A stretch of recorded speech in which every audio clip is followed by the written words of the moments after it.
নমস্কাৰ বন্ধু বান্ধৱীসকল স্বাগতম জনাইছো সকলোকে মই আপোনালোকক বিএডৰ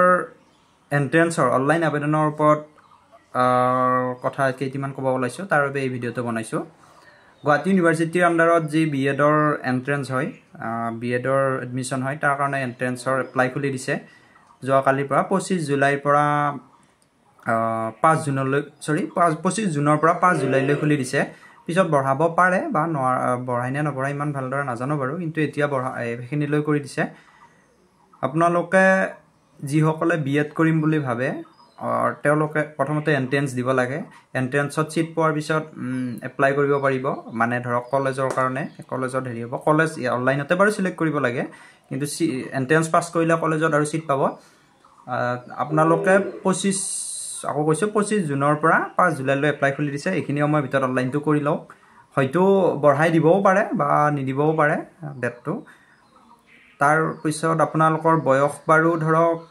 ডাইৰেক্টলি দিয়া নাই কৰিব পাৰিব মইতো ইমান গম পোৱা নাই বাৰু আপোনালোকৰ এৰি দিছে এপ্লিকেশন ফিজ দিছে 2000 টকা আপোনালোকে এপ্লিকেশন ফিজ তাৰ পাছত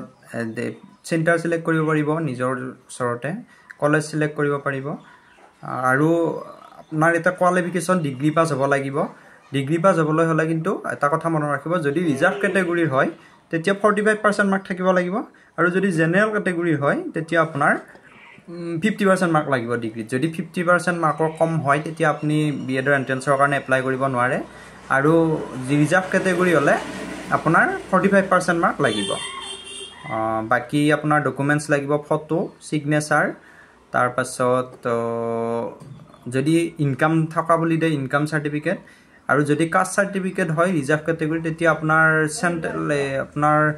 চেন্ট্ৰেলৰ বিলাক লাগিব অৰ্থাৎ ওবিসি হলে চেন্ট্ৰেলৰ এনসিএল বুলি কয় এসটি এসসি সকলোৰে বাবে সেইখিনি লাগিব আগতে যি হাতেৰে লিখা আছিল সেইখন হলে নহয় ইডব্লিউএস হলে আৰু এটা কথা গোটেইখিনি যদি সাৰ্টিফিকেট আছে আপোনাৰ 2025 ৰ 1 জানুৱাৰীৰ পিছত ইস্যু কৰা হ'ব লাগিব অৰ্থাৎ 2025 ৰ জানুৱাৰীৰ 1 তাৰিখৰ পিছত ইস্যু কৰা হলেহে আপুনি এই সাৰ্টিফিকেটখন আপলোড কৰিব পাৰিব তাৰ আগৰ হলে নহয় ইডব্লিউএস হলেও হে ওবিসি হলেও হে এইখিনি কৰিব লাগিব তাৰ পৰা আপোনাৰ ইনকাম যদি থকা বুলি দিয়ে নট এপ্লিকেবল হলে ইনকাম সাৰ্টিফিকেট দিব নালাগে আৰু যদি ইনকাম 1 লাখ 2 লাখ যি দিয়ে থকা বুলি দিলে আপুনি ইনকাম সাৰ্টিফিকেট আপলোড দিব লাগিব caste certificate income certificate photo signature এইখিনি হল তাৰ পাছত আপোনাৰ এডুকেশন সাৰ্টিফিকেট লাগিব মেট্ৰিক হাই সেকেন্ডাৰী ডিগ্ৰী মাৰ্কশিট সাৰ্টিফিকেট এইখিনি কম্পালসৰি তাৰ উপৰি যদি আপোনাৰ মাস্টাৰ ডিগ্ৰী আছে মাস্টাৰ ডিগ্ৰীৰ কাৰণে আপোনাৰ মাস্টাৰ ডিগ্ৰী সাৰ্টিফিকেট মাৰ্কশিট দিব লাগিব যদি কোনোবাই দিয়ে আৰু এপিয়াৰিং হৈ থাকিলেও দিব পাৰে এপিয়াৰিং হৈ থাকিলে আপোনাৰ মাস্টাৰ ডিগ্ৰী সাৰ্টিফিকেট মাৰ্কশিট বাৰু দিব নালাগে এপিয়াৰ কৰিলে হয় আৰু যদি পাস কৰে আপোনাৰ মাস্টাৰ ডিগ্ৰী মাৰ্কশিট সাৰ্টিফিকেট লাগিব ডিগ্ৰী লৈ এখিনি আৰু মনত ৰাখিব ডিগ্ৰীত আপোনাৰ 50% মাৰ্ক থাকিব লাগিব জেনাৰেল হলে আৰু ইডব্লিউএস বা ৰিজাৰ্ভ ক্যাটাগৰীৰ অৰ্থাৎ এতিয়া আপোনাৰ 45% মাৰ্ক লাগিব এইখিনি আছিল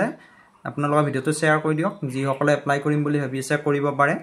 তাৰ পাছত 5 জুলাইলৈ সময় দিছে এইখিনি ভিডিওতে কৰি লওক এইখিনিয়ে ধন্যবাদ